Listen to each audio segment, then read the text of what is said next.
अंगणात आणण्याचं काम हे खऱ्या अर्थानं महानुभाव संप्रदायाने केलं.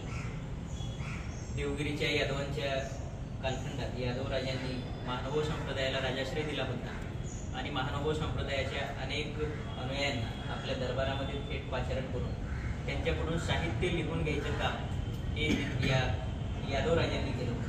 म्हणून यादव राजांच्या कालखंडामध्ये महानुभाव संप्रदायाला राजाश्रय मिळाला आणि त्या राजाश्रयाचा फायदा महानुभाव संप्रदायाने या प्रदेशातल्या बोलीला लेखी स्वरूप द्यायचं काम त्यांनी केलं होतं.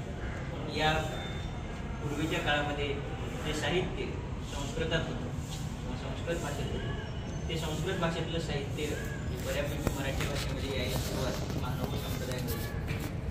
त्याच्याच पुढे संत ज्ञानेश्वरांनी जे भाषांतर भगवद्गीतेचे केलं ते मराठीमध्ये केलं. त्याचं पहिलं कारण हे महानुभाव संप्रदाय. महानुभाव संप्रदायाने मराठी भाषेला यादवांच्या कालखंडामध्ये मान्यता मिळवून दिली म्हणून ज्ञानेश्वरांना तशा म्हणजे भाषांतर हे करतात.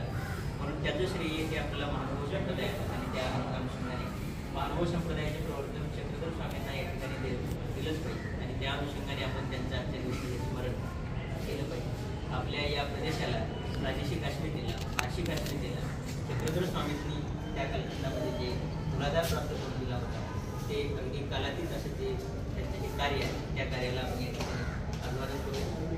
दुसरी व्यक्ती की जे भारताच्या स्वातंत्र्य चळवळीमध्ये त्यांनी काही योगदान दिलं त्यासोबतच विशेषतः शिक्षणाच्या क्षेत्रात म्हणत असताना ते तत्त्वज्ञानाचे प्राध्यापक होते आणि तत्त्वज्ञानाचा मूलगामी विचार हा धर्मतत्त्वज्ञानाचा असतो आणि त्या अनुषंगाने हिंदू धर्माचं तत्त्वज्ञान अनेक देशांपर्यंत पोहोचवण्याचं काम या डॉक्टर सर्वपल्ली राधाकृष्णन यांनी केलं होतं. त्यांच्याही प्रतिवेशी या ठिकाणी अभिवादन करूयात.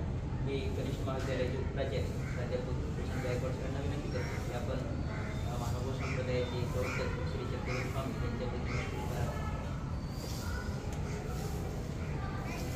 फोटो काढ, यांची काढ हार घालताना आता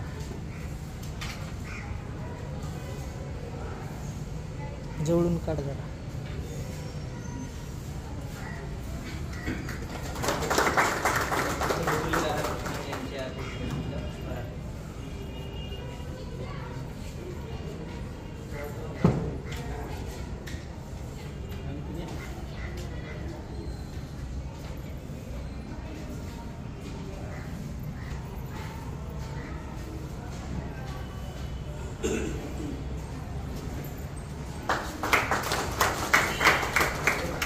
ग्रुप फोटो घेऊ त्यानंतर आपण सर्वांनी